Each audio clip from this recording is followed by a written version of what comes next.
Bismillahirrahmanirrahim. Assalamualaikum warahmatullahi wabarakatuh. Innal hamdalillah nasta'inu wa nastaghfiruh wa nu'minu bihi wa natawakkalu alaihi. Jamaah yang dirahmati Allah Subhanahu wa taala, marilah senantiasa kita tingkatkan takwa kita kepada Allah Subhanahu wa taala, juga gotong royong mewujudkan takwa ini dalam diri kita, keluarga kita dan seluruh umat baginda Nabi Muhammad sallallahu alaihi wasallam. Maka pada pagi hari ini kita bahas tentang bersama-sama menghidupkan agama. Jadi agama ini harus kita hidupkan gotong royong. Kita ada fikir kepedulian kepada umat ini, bagaimana supaya gotong royong mewujudkan takwa, mewujudkan kecintaan kepada Allah dan Rasulnya ini. Kalau kita tidak sampaikan terus menerus, maka makin hari saudara-saudara umat Islam kita ini hanya cinta kepada dunia, tapi lupa bahwa dunia itu bukan tempat tinggal, kecuali hanya suatu tempat berjalan untuk menuju akhirat. Sedangkan akhirat itu adalah selama-lamanya, sedangkan dunia adalah sesaat tidak lama. Ini yang harus kita fahamkan, ini yang harus kita sampaikan supaya tidak lalai, terbujuk dengan hawa nafsu dan terbujuk dengan setan-setan yang selalu membujuk hati manusia supaya meninggalkan agama, supaya malas dalam amal agama, supaya mencintai Allah dan Rasulnya itu kendor di dalam hatinya. Ini terus yang diusahakan oleh iblis. Maka hadirin, supaya kita ini tidak bisa didekati oleh iblis dan setan, maka gotong royong menghidupkan agama dengan sholat berjamaah di Baitullah, di rumahnya Allah, di masjid atau di musola. Inilah hadirin yang harus kita pelajari dan harus kita sampaikan terus menerus agar umat Islam ini betul-betul mencari bekal akhirat ini sungguh-sungguh, tidak main-main, sehingga mereka ketika sampai di akhirat menghadap Allah tidak akan mengalami kekecewaan yang begitu berat. Ternyata amalan-amalan saya yang saya lakukan kok tidak ada pahalanya, ini apa sebabnya? Ternyata kita tidak mengikuti syariat yang Allah berikan, tidak mengikuti syariat yang Rasul contohkan. Maka hadirin yang dimuliakan Allah Subhanahu wa taala, supaya kita ini faham tentang agama, faham tentang amal, maka harus melaksanakan pembelajaran, yaitu dengan majelis ilmu, majelis taklim. Itulah perintah Allah yang wajib-wajib ini harus kita lakukan hadirin. Kalau kita tidak lakukan, maka akan mengalami kerugian yang selama-lamanya. Maka umur yang sebentar, umur yang sesaat ini jangan mengikuti hawa nafsu. Yang penting saya sudah amal, perkara di masjid biarlah orang-orang yang suka ke masjid, saya tetap di rumah tidak apa-apa. Inilah hawa nafsu dan bujuk rayu setan. Ternyata ketika kita sudah sampai akhirat, pahalanya sangat-sangatlah sedikit. Ternyata kita akan kecewa dan kecewa hadirin. Orang-orang yang di surga pun akan kecewa. Kenapa? Ketika saya di dunia tidak saya gunakan amal semuanya. Kenapa saya harus sibuk dengan semua kesibukan tentang kemewahan dunia? Ternyata dunia yang saya cari membebani saya di akhirat. Ini hadirin yang dimuliakan Allah Subhanahu wa taala. Percakapan-percakapan orang-orang yang sudah sampai di surga, orang-orang yang sudah sampai di akhirat, semuanya pada mengeluh dan menyesal. Ternyata apa yang disampaikan oleh para ulama, oleh para kiai, para wali-walinya Allah, diteruskan ustadz-ustadz, kiai-kiai dan imam-imam masjid, ternyata semuanya benar. Kenapa dulu saya tidak mengikutinya? Ini sudah tidak ada gunanya hadirin. Ketika kita sudah sampai akhirat baru menyesal. Maka sebelum menyesal, marilah kita gunakan umur yang sebentar ini, umur yang sesaat ini untuk amal agama yang sungguh-sungguh. Karena bekal akhirat itu tidak ada, kebanyakan itu tidak ada hadirin. Semakin banyak, semakin banyak, semakin banyak, semakin kurang. Itulah bekal akhirat. Beda dengan bekal dunia. Kalau kita butuh yang secukupnya, berlebihan itu membahayakan, itu di dunia. Tetapi kalau di akhirat semakin banyak, semakin kurang untuk mengamalkannya. Itulah hadirin yang harus kita fahami, bahwa amal agama itu sebanyak-banyaknya, tidak ada batas. Bila perlu kita ini hidupnya hanya untuk iman, yakin kita ini hanya untuk mengabdi kepada Allah Subhanahu wa taala. Maka dalam 24 jam kita bagi 3 perkara hadirin. 8 jam untuk istirahat, 8 jam untuk ibadah, 8 jam untuk mencari nafkah. Itulah yang dilaksanakan Rasulullah SAW di dalam kehidupannya. Kalau ini kita contoh hadirin, maka kehidupan kita akan bahagia dunia akhirat. Siapa memikirkan akhiratnya, maka dunianya akan tercapai. Siapa memikirkan dunianya, dunia akan didapat.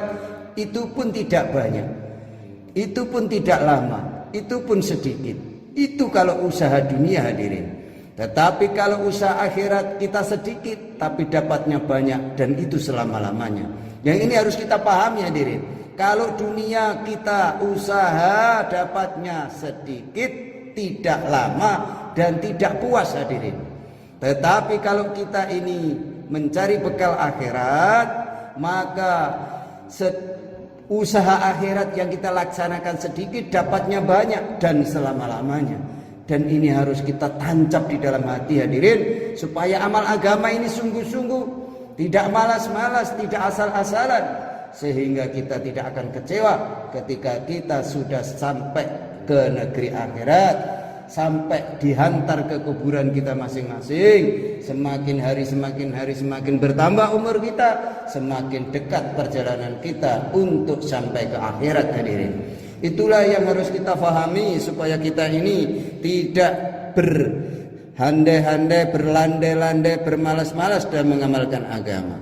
Allah Subhanahu wa taala tidak hanya memerintahkan kita untuk mengamalkan agama, tetapi juga memerintahkan kepada kita untuk gotong royong menjalankan agama. Inilah ciri khas orang-orang yang diridhoi oleh Allah Subhanahu wa taala. Jadi ciri khas orang-orang yang diridhoi Allah Subhanahu wa taala adalah mengajak saudaranya untuk selalu mengerjakan sholat di masjid dan bergotong royong berjamaah di masjid hadirin. Inilah yang dinamakan orang-orang yang diridhoi oleh Allah. Kalau kita tidak ada fikir seperti ini, maka belum diridhoi oleh Allah. Maka kita harus usaha bagaimana minimal keluarga kita hadirin, anak kita, istri kita ajak sholat di masjid, maka akan menjadikan keberkahan dan ridhonya Allah ada di dalam keluarga kita, yaitu selalu tolong menolong menjalankan agama.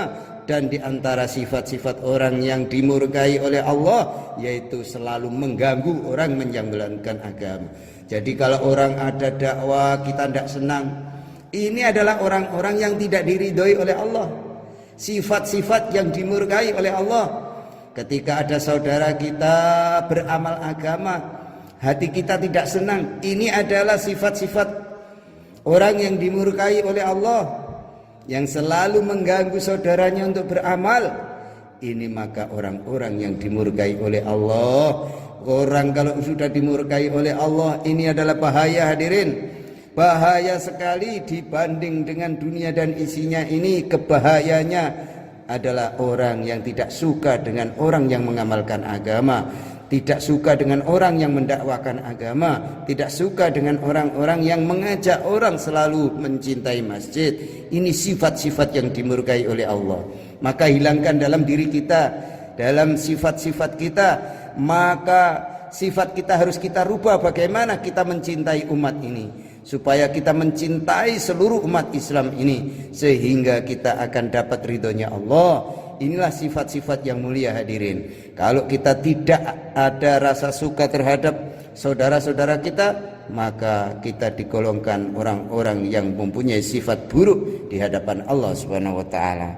Maka hadirin dimuliakan Allah Subhanahu wa taala, Allah Subhanahu wa taala memerintahkan kita gotong royong menjalankan agama. Allah berjanji dengan adanya gotong royong, Allah akan menurunkan pertolongannya kepada umat ini, sebagaimana yang telah disabdakan oleh Rasulullah sallallahu alaihi wasallam, yadullah ma'al jamaah, pertolongan Allah bersama dengan orang jamaah. Jadi Allah itu mendatangkan pertolongan kalau kita ini suka berjamaah hadirin. Jangan berharap ada pertolongan Allah kalau kita ini tidak suka menghadiri jamaah. Sholat selalu berjamaah akan menghadirkan pertolongan Allah. Jangan berharap ada pertolongan Allah kalau kita tidak gotong royong menghidupkan agama. Berjamaah sholat di masjid, di Baitullah, di rumahnya Allah. Maka Allah katakan yadullah ma'al jamaah. Hanya orang-orang yang berjamaah yang mendapat pertolonganku, kata Allah. Maka jangan harap kalau kita doa dapat diijabah oleh Allah, kalau doa kita dapat makbul, kalau kita tidak gemar menghidupkan agama dengan berjamaah, dengan gotong royong. Jamaah yaitu orang-orang yang memiliki pemikiran dan tujuan yang sama hadirin, yaitu gotong royong untuk menghidupkan agama. Supaya agama ini hidup, kita harus memakmurkan masjid. Kalau kita ingin faham agama, maka sabar-sabarkanlah diri untuk selalu menghadiri majelis ilmu. Bila ada majelis ilmu disampaikan, sabar-sabarkanlah untuk mendengarkan, untuk duduk di dalamnya. Karena Allah Allah akan turunkan pertolongannya. Hari ini ahli-ahli batil hadirin, orang-orang yang tidak suka dengan agama ini bergotong royong, tidak menyukai agama Allah ini banyak hadirin. Sekarang banyak umat Islam dipecah belah, dikriminalisasi, sehingga amalan-amalannya dibatasi. Ini adalah orang ahli-ahli batil hadirin. Maka kita harus banyak berdoa kepada Allah supaya orang-orang ahli batil yang ingin memisahkan Allah dan Rasulnya, supaya mereka disirnakan oleh Allah Subhanahu wa taala. Maka kita harus banyak berdoa kepada Allah, bekerja sama di seluruh dunia ini untuk menghancurkan umat-umat ini hadirin. Jadi mereka ini bekerja sama untuk menghancurkan umat ini. Bagaimana supaya umat ini tidak suka lagi ke masjid, tidak lagi mau ke masjid. Ini adalah usaha-usaha orang batil hadirin. Maka apapun yang dikatakan dengan alasan apapun, mereka adalah orang-orang ahli batil. Maka kita jangan sampai tertipu dengan tipu daya mereka untuk merusak umat Islam dari segala arah, dari timur sampai barat, dari kanan sampai ke kiri. Siang dan malam ahli-ahli batil berusaha untuk menghancurkan umat Islam ini hadirin, untuk merusak umat ini. Maka kita harus bangkit. Bagaimana supaya majelis ilmu di seluruh masjid, di seluruh dunia ini hidup dan masyarakat Islamnya bergembira bila ada ilmu disampaikan. Kalau sudah ini terjadi, maka orang ahli batil akan hancur dengan sendirinya hadirin. Hadirin dimuliakan Allah Subhanahu wa taala, apakah belum cukup untuk pelajaran bagi orang-orang Indonesia? Hari demi hari jumlah umat Islam semakin berkurang, tetapi aneh hadirin, sebagian orang-orang Islam di negara ini siang dan malam malah sibuk memikirkan diri mereka sendiri. Bukan hanya itu hadirin, mereka berusaha menghalang-halangi, bahkan merintangi orang yang menjalankan kebaikan, dan mereka berusaha menyulutkan api pertikaian dan permusuhan dengan alasan apapun yang dibenarkan oleh mereka. Inilah hadirin yang dimuliakan Allah Subhanahu wa taala, usaha-usaha orang batil selalu membuat kita ini akan lupa akan negeri akhirat, sehingga kita cinta kepada dunia yang sesaat ini. Maka supaya kita ini tidak lupa, tidak lalai, tidak tertipu dengan dunia ini, maka majelis ilmu ini harus terus kita hidupkan, sehingga kita difahamkan oleh Allah Subhanahu wa taala bagaimana supaya kita hidup di dunia ini terus menerus mengamalkan agama. Karena seluruh dunia ini bisa hidup dan tersenyum karena masih ada orang yang memakmurkan masjid. Bila masjid ini sudah tidak ada yang memakmurkan, seluruh dunia ini akan dihancurkan oleh Allah. Orang-orang itu bisa hidup tenang, bisa tidur tenang, bisa berjalan dan sehat, karena masih ada orang yang menyebut dengan kalimat La ilaha illallah. Itulah hadirin. Jadi jangan diremehkan orang-orang yang amal agama ini, karena amal agama ini bisa menolong orang-orang yang tidak amal agama ini bisa hidup, bisa berjalan di muka bumi ini. Kalau sudah tidak ada orang yang memakmurkan masjid, maka Allah akan hancurkan dunia ini alias kiamat. Hadirin yang dimuliakan Allah Subhanahu wa taala, inilah perkara-perkara yang menjadikan gembira ahli-ahli batil dan menjadikan susah orang-orang yang sayang kepada umat ini. Jadi pekerjaan orang-orang ahli batil itu selalu mengganggu orang-orang yang bagaimana supaya umat ini bisa amal agama. Fikirnya bagaimana seluruh umat ini bisa bahagia di akhirat. Karena dunia ini sesaat, tidak lama. Maka hadirin yang dimuliakan Allah, ini harus kita ulang-ulang dan kita sampaikan supaya menancap di dalam hati. Kalau sudah menancap di dalam hati, maka amal agama akan ada kegairahan, kegembiraan kembali.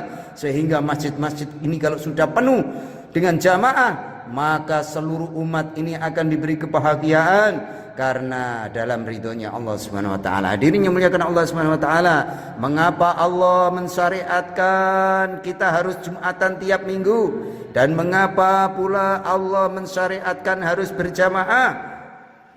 Jadi sholat itu harus berjamaah, itu syariat Allah hadirin. Sesungguhnya di antara maksudnya adalah supaya umat Islam rukun. Itu syariat yang Allah berikan. Kalau kita ini tiap hari berjumpa, bersalaman, bercerita tentang negeri akhirat, maka kita akan rukun hadirin. Tidak ada keganjalan dalam hati. Jadi kehidupannya itu akan dipenuhi dengan kedamaian karena dalam pertolongan Allah Subhanahu wa taala. Itulah tujuan Allah mensyariatkan sholat harus berjamaah. Itu hadirin, maksudnya supaya kita ini rukun dan bekerja sama untuk menghidupkan agama, sehingga turunlah rahmat dan karunia Allah Subhanahu wa taala diganti dengan kebahagiaan-kebahagiaan kehidupan dunia akhirat. Siapa fikir akhirat maka dunia akan ikut hadirin. Siapa ikut dunia akan dapat dunia, akhirat tidak dapat sama sekali. Ini adalah serugi-ruginya manusia. Ini adalah secelaka-celakanya manusia. Karena apa? Tidak mengikuti syariat yang Allah berikan, tidak mengikuti syariat yang Rasul contohkan. Hadirin yang dimuliakan Allah Subhanahu wa taala, walaupun seorang itu ibadahnya sangat tinggi, tetapi bila kesenangannya memecah belah umat, maka dia diharamkan oleh Allah untuk masuk ke dalam surga. Jadi walaupun amalannya tinggi, amalannya banyak, kalau ucapannya membuat umat Islam ini tidak rukun, maka seluruh amalannya tidak dianggap beramal oleh Allah, maka dia tidak akan mendapatkan surganya Allah, akan dilempar ke nerakanya Allah walaupun amalnya banyak. Satu ucapan saja bila memecah belah umat, maka mereka tidak berhak surganya Allah dan tidak berhak untuk masuk ke dalam surganya Allah. Diceritakan dalam sebuah hadis, di akhirat seseorang yang memiliki amalan kebaikan, akan tetapi dia dimasukkan ke dalam neraka hadirin, yang paling bawah. Dia berteriak-teriak, "Ya Allah, mengapa saya dimasukkan ke dalam neraka yang paling bawah, padahal saya tidak pernah berbuat keburukan. Di dalam hidup saya terus berbuat kebaikan." Para malaikat pun menjawab, "Karena kamu telah menyebabkan pecahnya umat Islam di dunia hanya karena satu ucapan. Kamu memecah belah umat, mengucapkan satu kalimat yang dengan kalimat itu menjadikan perpecahan beribu-ribu orang. Inilah azabmu sekarang." Itu hadirin. Jadi kalau kita ini mendakwakan agama tidak memberikan kesejukan di dalam kehidupan manusia, hanya memecah belah umat, yang tidak sama kita bilang itu bid'ah, itu ahli neraka. Inilah satu ucapan yang memecah belah umat, maka dia tidak berhak surganya Allah. Apabila kita tidak cocok, maka diam, jangan dilakukan. Apa yang kita pahami, kita lakukan dan kita yakini, maka kita akan dapatkan surganya Allah. Tetapi kalau kita beda dengan teman kita, kemudian mengolok-oloknya, memecah belahnya, maka inilah orang yang mendapatkan celaka ketika sampai di pengadilan Allah Subhanahu wa taala. Sebaiknya ada orang yang amalnya lemah, tetapi dia dimasukkan ke dalam surga yang paling tinggi. Dia bertanya, "Apa sebabnya saya dimasukkan ke dalam surga yang paling tinggi?" Wahai para malaikat, Maka malaikat menjawab, sebab kamu pernah mengucapkan satu kalimat, yang dengan kalimat itu menjadikan bersatunya orang-orang Islam. Jadi satu kalimat saja kalau membuat orang-orang Islam ini bersatu, maka inilah Allah berikan hadiah surga derajat yang paling tinggi, hadirin. Maka mencari surga itu bukan karena ibadah kita yang tinggi, tetapi perilaku kita. Bagaimana supaya umat ini bersatu, bagaimana supaya umat ini saling menyayangi, itulah hadirin yang harus kita sampaikan. Sehingga dunia ini akan damai, kampung kita akan menjadi kampung yang indah karena punya pribadi-pribadi yang indah. Hadirin yang dimuliakan Allah Subhanahu wa taala, kita selama setangga jangan sampai menyimpan dendam, menyimpan rasa iri dengki ataupun membencinya, karena ini akan mengakibatkan bahaya yang sangat bahaya ketika kita nanti sampai di negeri akhirat. Hadirin dimuliakan Allah Subhanahu wa taala, marilah kita menjalankan agama dan gotong royong menjalankan agama ini, karena orang-orang ahli batil juga bergotong royong untuk merusak kita, merusak anak cucu kita, merusak kampung-kampung kita, merusak negara dan seluruh umat Islam di dunia. Inilah orang-orang ahli batil, selalu ingin bagaimana umat Islam ini supaya rusak umatnya. Maka ketika kita ini masih hidup agama 5 waktu di masjid-masjidnya Allah, maka masih tetap Allah tolong kita. Hadirin yang dimuliakan Allah Subhanahu wa taala, sekarang adalah waktunya bagi umat Islam untuk berusaha sungguh-sungguh dalam bekerja sama menjalankan agama ini. Di rumah-rumah kita bagaimana supaya anak cucu kita ini cinta kepada agama. Di masjid-masjid bagaimana masjid-masjid itu bisa makmur. Ini kita pikirkan hadirin. Bagaimana di kampung-kampung kita ini, kampung kita menjadi kampung orang-orangnya yang mencintai agama.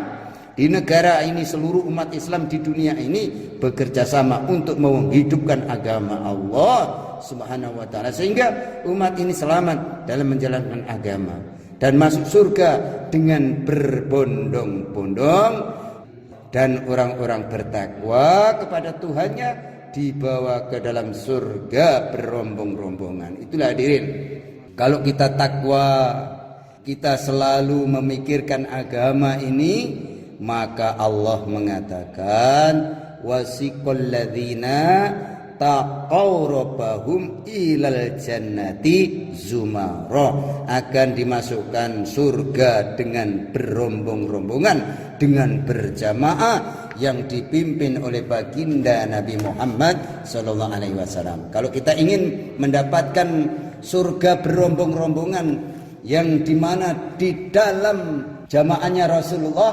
maka sholat harus berjamaah, semuanya harus gotong royong berjamaah hadirin. Dalam mengamalkan agama apapun bentuknya, kita yakin dengan berjamaah akan mendatangkan pertolongan Allah. Dengan berjamaah doa-doa kita akan mustajab.